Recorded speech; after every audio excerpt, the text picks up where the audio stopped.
देखिए अकरमा साहब, मैं बेतकल्लुफी बिल्कुल पसंद नहीं करती। रिबात ने बुरा सा मुंह बनाया। उफ रिबात बेटी, चुप हो जाओ। दादी ने अकरमा का मुरझाया चेहरा देख लिया था। कितने दिनों के बाद तो वह खुलकर हंसा था, या उसने बेतकल्लुफी से किसी से बात की थी। और वह वादा करने के बावजूद हर बार भूल जाती। जो बात बुरी लगती साफ कह देती, और अच्छी लगती तो खिलखिलाकर हंस पड़ती। हंसते हुए उसके दाएं गाल पर नन्हा सा गड्ढा पड़ जाता। और रिबात तो सरफिरी थी। उसने अकरमा को भी झिड़क दिया था। हालांकि नाजिश ने कितनी बार उससे रिक्वेस्ट करते हुए कहा था, तुम बेशक हर किसी को डांट लिया करो, जिस अक्खड़ लहजे में बात करती हो बेशक इसी तरह बात किया करो, मगर अकरमा भाई के सामने तो थोड़ा लिहाज कर लिया करो। उफ़ो कितनी गर्मी हो रही है। रिबात ने फाइल आंखों के सामने की, वरना सूरज की रोशनी सीधी आंखों में घुस रही थी। लिफ्ट ले ले किसी से, नाजिश ने कहा। उसे गर्मी भी तो बहुत लगती थी। दिमाग खराब हो गया है। रिबात ने उसे घूरा, या अखबार पढ़ना छोड़ दिया है। फिक्र न करो, नाजिश ने हाथ हिलाया, कोई नहीं ले जा रहा है हम लोगों को। जो ले जाएगा वह भी हिफाजत के साथ छोड़ जाएगा। अच्छा तुम्हें तो फ्यूचर का पता चलने लगा है ना, रिबात ने चिढ़ कर कहा। उसी वक्त किसी कार के ब्रेक उनके करीब आकर इतने जोर से चरचराए कि नाजिश के बेहोश होने में बस 2 मिनट की कमी रह गई। बस इतना ही हौसला है। अभी तो बहुत बढ़ बढ़कर बातें कर रही थी। उद्धरण चिन्ह, इसलिए अल्लाह तौला बड़े बोल का अंजाम फौरन सामने ले आया। और आप कहाँ से निकल आए अकरमा भाई, नाजिश ने एक साथ दोनों को जवाब दिया। मैं तो ऑफिस के काम से जा रहा था, आओ तुम दोनों को ड्रॉप कर दूं। हाय शुक्र, नाजिश झट से चढ़ गई और उसकी तरफ देखा। नहीं, उसने जवाब दिया। क्यों, नाजिश ने खिड़की से मुंह निकाल कर कहा। तुम अम्मी को जानती हो ना, वह शायद पसंद नहीं करें। कोई नहीं, तुम अकेली तो नहीं हो ना, वैसे अकरमा भाई हैं, छोड़ देंगे। क्यों ठीक है ना अकरमा भाई, अकरमा ने हाथ जोड़े। अब बैठ भी जाओ। हाँ भाई, वरना तुमने जो 2 महीने के टोटके से रंग गोरा किया है ना, वह सब काला पड़ जाएगा। नाजिश ने उसे डरा दिया। अच्छा, वह जल्दी से गाड़ी में बैठ गई, कहीं नाजिश और कुछ न बोल पड़े। वैसे ही अकरमा उसे इस बात पर काफी छेड़ चुका था, और फिर दोबारा से यह टॉपिक निकल आया। लेकिन अकरमा के कान बहुत तेज थे, उसने भी सुन ही लिया। हाँ भाई रिबात साहिबा, उस दिन तो ये बात अधूरी ही रह गई थी। आपने बताया नहीं। यह क्या बताएगी, मैं बताती हूँ। आपने भी अकरमा भाई अपनी बहन के रंग पर गौर नहीं किया कि कितना साफ हो गया है, नाजिश ने हाथ उठाकर कहा। आप तसव्वुर करें आंख बंद करके कि कमरे की हर चीज गुलाबी है। आपने खुद गुलाबी रंग के कपड़े पहने हुए हैं। आपके चेहरे पर गुलाबी रंग की फुहार हो रही है। बस 3 महीने का टोटका है, इसके बाद आप दोनों के रिश्ते आ जाएंगे। अकरमा ने बेसाख्ता कहा तो नाजिश तो खिलखिलाकर हंस पड़ी। लेकिन रिबात, क्या आप नहीं जाएंगी? अकरमा जैसे एकदम चुप हो गई। आप चुप क्यों हो गई जनाब? इसलिए अकरमा भाई कि इनका रिश्ता तो बचपन ही में हो गया था, अब तो शायद कुछ दिनों के बाद शादी है। क्या? एक लम्हे को स्टीयरिंग अकरमा के हाथ में काम कर रह गया। ऐसा तो उसके गुमान में भी नहीं था। उसने तो यही सोचा था कि थोड़े दिनों की बात है, फिर वह दादी जान को रिश्ते के लिए भेज देता। वह सिर्फ जॉब के सिलसिले में परेशान था तो वह मसला भी हल हो गया। लेकिन ये बात तो उसके गुमान में भी नहीं थी कि रिबात की कहीं और बात तय हो गई। बेशक उसने कभी जबान से नहीं कहा था, लेकिन क्या उसकी आंखों ने उसे कभी नहीं बताया होगा कि वह सिर्फ उसी को सोचता है, उसी के इंतजार में रहता है। इस इतने बड़े जहां में सिर्फ एक वही उसे अच्छी लगी थी, वरना किस्मत ने तो हर चीज देकर वापस ले ली थी। अब तो सिर्फ उसी का तसव्वुर उससे हर काम करवा लेता था। और अब उसने ये कैसी खबर सुनाई थी। उसका दिल चाह रहा था कि गाड़ी सामने किसी खंबे से टकरा दे, लेकिन अब इख्तियार में कुछ भी नहीं था। ये तो खुशफहमियां होती हैं जो हम खुद ही मजे से दूसरे पर डाल देते हैं, चाहे उसे खबर ही ना हो। अम्मी ने देखा तो और नाराज हुई। भला रिबात, तुम्हें क्या जरूरत थी एक गैर मर्द के साथ आने की? तुम्हें अहमद का पता नहीं है? उफ़ो, वह चिढ़ गई। इतने डरावा देने की बात नहीं।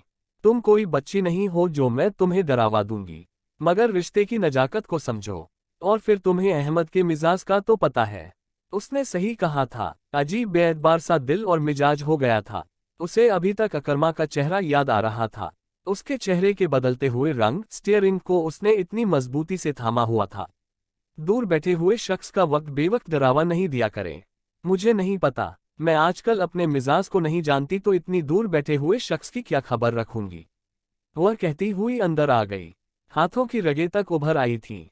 वह तो किसी को दुख देने की कायल नहीं थी, फिर इस शख्स को दुख देने का तो वह सोच भी नहीं सकती थी, जिसकी राहों के सारे चिराग किस्मत ने पहले ही बुझा दिए थे। रिबात सारा दिन कुढ़ती रही, रात को उससे खाना भी नहीं खाया गया। अम्मी उसका मिजाज देख रही थी, लेकिन क्या बोलती उन्हें कुछ समझ ही नहीं आ रहा था। वह तो हर दम हंसने खेलने वाली लड़की थी, फिर एकदम से उसे कैसे चुप लग गई। अब अहमद का फोन आएगा तो मैं कह दूंगी कि बस अब जल्द अपनी अमानत ले जाए। वह दिल ही दिल में फैसला करके मुतमिन हो गई। मगर हुआ ये कि 15 दिन गुजर गए और अहमद का कोई फोन नहीं आया और रिबात की खामोशी पहले से ज्यादा होती गई। घबरा कर उन्होंने नाजिश को रहती फोन किया, बेटा तुम्हें भी तौफीक नहीं हुई कि रिबात इतने दिनों से कॉलेज नहीं जा रही है तो जरा पता ही कर लो। वह आंटी। नाजिश कुछ शर्मिंदा हो गई, असल में इतने दिनों से मैं भी नहीं जा सकी थी। आप अकरमा भाई को तो जानती है ना? अकरमा, हाँ हाँ वह तो बड़ा प्यारा बच्चा है। क्या हुआ उसे? सब ठीक तो है। अब तो सब ठीक ही समझे। उनकी तबीयत बहुत खराब हो गई थी। क्यों, क्या हुआ था? अच्छा। उन्होंने फोन रखकर गहरी सांस ली, चलो रिबात को बता दूं। वह जाए तो देख ले। उन्होंने रिबात को बताया तो वह सिर्फ खाली खाली नजरों से उनकी तरफ देखकर रह गई। न कुछ बोली न कोई कमेंट किया कि डॉक्टर ने तो उन्हें बेकार में ही सोचने से मना किया था। वह बेचारे तो अपने दिमाग को पहले ही सोचने की तकलीफ नहीं देते थे। वह ऐसी ही थी, हर बात को मजाक में उड़ाने वाली। रिबात, तुम जाकर देख आना और मेरी तरफ से भी पूछ लेना। जी अच्छा, और हाँ सुनो, अगर अहमद का फोन आए तो मुझसे बात कराना। क्यों, क्या जरूरी बात है? यही समझ लो, तुम्हारी रुखसती का कहना है। मेरी तबीयत तो अब सही नहीं। ये दिन भी जिंदगी में आने थे। उसने गहरी होती हुई शाम को उदासी से देखते हुए सोचा, पहले यही शामें कितनी आबाद हुआ करती थीं। उसे अपना और अहमद का दौर याद आ गया। वह उससे बड़ी सच्ची किस्म की मोहब्बत किया करता था। मोहब्बत तो शायद वह भी करती थी, मगर उसकी तबीयत में लापरवाही ज्यादा थी, इसलिए उसने कभी किसी बात को सीरियस लिया ही नहीं। कितनी बार अहमद ने उससे पूछा कि एक बार, सिर्फ एक बार कह दो कि मुझे तुमसे मोहब्बत है, मगर उसने कभी जवाब ही नहीं दिया कि वह खुद भी उसका जवाब नहीं जानती थी। उसे तो बस इतना पता था कि वह अहमद को नापसंद नहीं करती, लेकिन ये भी नहीं था कि वह उसकी जुदाई में मरी जा रही थी। दिन जैसे उसके संग गुजरते थे वैसे उसके बगैर भी गुजरते थे। कोई फर्क नहीं आता था, न दिल में न दिन में। फिर भी वह अपने दिल को यही बताती कि यही मोहब्बत है। और अगर वह मोहब्बत थी तो अकरमा के लिए उसके दिल में इतने जज्बे कैसे पैदा हो गए? वह तो हर बात को हंसी में उड़ाने वाली लड़की थी, फिर यह रोग सा कैसे लग गया? दादी जान हौलकर अकरमा की शक्ल देखा करती। दिन ब दिन ऐसे लग रहा था जैसे कोई उसका खून निचोड़ रहा हो। वह पहले भी कौन सा जिंदगी की रंगीनियों में हिस्सा लेता था, लेकिन अब तो ऐसा लग रहा था जैसे उसे जिंदगी से ही कोई वास्ता न हो। नाजिश, मेरी बात सुनो। उन्होंने उस दिन नाजिश को पकड़ लिया। जी दादी जान, तुम अपने अकरमा भाई की हालत देख रही हो। जी दादी जान। नाजिश एकदम चोर सी बन गई। तो फिर कुछ सोचो, कोई लड़की देखो ताकि उसकी शादी करके उसके फर्ज से निमट जाओ। वह अकरमा भाई मान जाएंगे शादी के लिए? नाजिश ने डरते डरते पूछा। कहा, बल्कि मैं तो कहती हूँ कि वह तुम्हारी दोस्त रिबात ठीक रहेगी। हंसने हंसाने वाली लड़की है।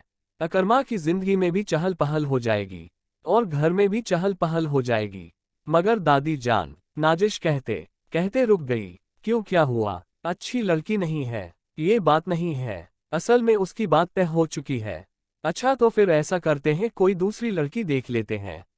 दुनिया में कोई लड़कियों का काल थोड़ी है। जितनी जल्दी दादी ने अपना फैसला बदला है, काश दिल भी इतनी जल्दी बदल सकता। अकरमा ने उदासी से सोचा। दादी अम्मा, प्लीज ये टॉपिक बंद कर दें। मैं शादी नहीं कर सकता। है? क्यों? उन्होंने चश्मा उतार कर पानदान पर रखा, बल्कि अब अगले महीने ही शादी होगी। कह दिया मैंने। मगर किससे? नाजिश हक्का बक्का रह गई। जाहिर सी बात है, किसी लड़की से ही। चलो अब भागो यहाँ से, मेरा दिमाग न चाटो। नाजिश ने भी मजाक समझा और अकरमा ने भी। मगर जब उन्होंने लड़की की तस्वीर उसके हाथ में थमाई और साथ ही खुशखबरी की अगले महीने शादी है, मैं तेरी बात कर आई हूँ, मेरी जबान को झूठा नहीं करना, तो वह सिर्फ उनकी शक्ल देखकर रह गया। अभी तो उसने दिल भरकर अपने गम नहीं मनाए थे। हाँ हाँ, क्यों नहीं, मुझे अपनी मोहब्बत पर पूरा भरोसा है। उसने पहले कभी मेरी कोई बात टाली, उन्होंने अंदर आते अकर्मा को देखकर मान भरे लहजे में कहा था, वह प्यारी प्यारी लड़की जिसके हंसने की आवाज अभी भी उसके कानों में गूंजती थी, तो वह चौंककर चारों तरफ देखने लगता था कि शायद वह यहीं कहीं मौजूद है, जिसकी आंखों में शोखियां करवट लेती थीं और होंठों पर फैले कह कहे। वह बस जरा उसको याद करता और याद करने की भी एक रही। उसके जहन से ये सब मिटा ही कब था। तो फिर ये लड़की, उसने तस्वीर गौर से देखी। नाजिश शाम को ही कार्ड देकर गई और रिबात की आंखें अभी तक उसी कार्ड पर जमी हुई थीं। उसे रह रह कर अकर्मा की निगाहें याद आ रही थीं। तुझ पे उठी है वह खोई हुई साहिर आंखें, तुझको मालूम है क्यों उम्र गंवा दी हमने। रात ही को तो अहमद का फोन आया था और रिबात ने ढंग से बात भी नहीं की थी। वह कितने जिद से बार बार पूछ रहा था कि बताओ क्या बात है, क्या परेशानी है, लेकिन वह अपनी परेशानी की क्या वजह बताती। बस तबीयत की खराबी का बहाना कर दिया, जिस पर उसने मजाक भी किया। अभी मुमकिन नहीं है, अभी मुमकिन नहीं है, वहशत नामेहरबा में फिर मोहब्बत का बयां करना अभी मुमकिन नहीं है। दादी जान ने उसे बड़ी जिद से बुला भेजा था। उसने कितना बहाना बनाना चाहा मगर सब आकर उसे ले गईं। कितनी फिल्मी सिचुएशन है, उसने दीवार से लगते हुए सोचा। सामने ही अकर्मा सजी हुई सेज पर बैठा हुआ था। उसकी सालियां उससे हंसी मजाक कर रही थीं और उसके चेहरे पर अनजाने दुख के साए फैले हुए थे। उसकी निगाहें अभी तक रिबात को ढूंढ रही थीं और वह देखते हुए और जानते हुए भी दीवार की ओट में थी। इतनी बड़ी महफिल और उसमें बैठे हुए लोगों के बीच किसी को भी नहीं मालूम कि वह शख्स जिसके बीच आपसी तल्लुक होता है वह क्यों अजनबी बन जाते हैं और एक गैर मुतल्लिक शख्स इस तरह जिंदगी में आकर हर चीज का मालिक बन जाता है। कितनी अजीब है, कल वह लड़की फारिया अली जिसका नाम है अकर्मा की जिंदगी में आ जाएगी। आजकल तुम्हारी तबीयत ज्यादा ही खराब रहने लगी है, किसी अच्छे से डॉक्टर से चेकअप कराओ। अभी मुमकिन नहीं है। और अब निगाह की हिज्र के मौसम की आंखों से किसी के वस्ल की बातों से दुआ के हर्फ पढ़ लेना क्या मुसीबत है। नाजिश ने उसका कंधा हिलाया। सब तुमको कितनी देर से स्टेज पर बुला रही हैं और तुम यहाँ खड़ी हुई हो, बस यूं ही। उसने फीकी मुस्कुराहट से कहा, आ जाओ रिबात। नाजिश ने उसका हाथ दबाया। कई बार इंसान खुद अपना एनालिसिस भी गलत करता है मगर वक्त हर चीज का सही फैसला करता है। चलो अहमद भाई का बताओ, वह कब आ रहे हैं। शायद 1 साल तक वापसी हो।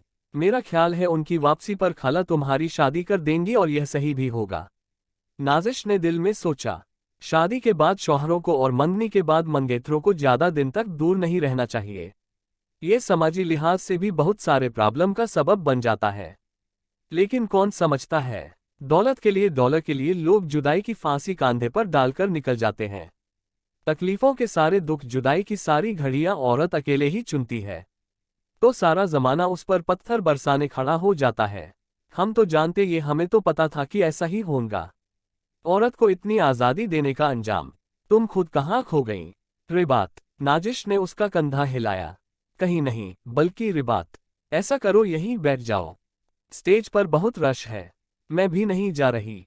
शुक्रिया। रिबात ने उसे देखा। उसे अकेले रहने से अब डर लग रहा था। यूं लग रहा था जैसे सब लोगों की निगाहें उस पर टिकी हुई थीं। वलीमे के दिन उसकी निगाहें जैसे अकर्मा पर टिक सी गईं। 3 पीस सूट पहने वह फारिया के साथ गेट पर मेहमानों को रिसीव कर रहा था। अकर्मा ने उसे देखा तो खुशदिली से उसकी तरफ बढ़ा। हेलो रिबात। हेलो। उसने सर को हिलाया। 2 दिन पहले का अकर्मा आज के अकर्मा से बिल्कुल अलग लग रहा था। आज वह खुश लग रहा था। उसके चेहरे पर ताजगी थी और उसकी आंखें अपनी बीवी को तलाश कर रही थीं, जो विश करते करते कभी यूं ही निगाहों से ओझल हो जाती थी। तो सारी बात यह है अकर्मा, उसने होंठ काटते हुए सोचा, कि कल जब तुम भी मेरी निगाहों से ओझल हो जाओगे तो मैं भी तुमको भूलकर अहमद की तरफ पलट जाऊंगी, जो आखिर मेरा हमसफर होगा। यह मोहब्बतों की कहानियां नहीं होती, बस यह एक यूं ही आपसी तल्लुक की कहानियां होती हैं जिन्हें हम खुद ही मोहब्बत व इश्क का नाम दे देते हैं। हमसे खुद ही एनालिसिस करने में गलती हो जाती है। किसी का भी कोई कसूर नहीं होता। और कहानी सुनने के लिए हमारे चैनल को सब्सक्राइब करें।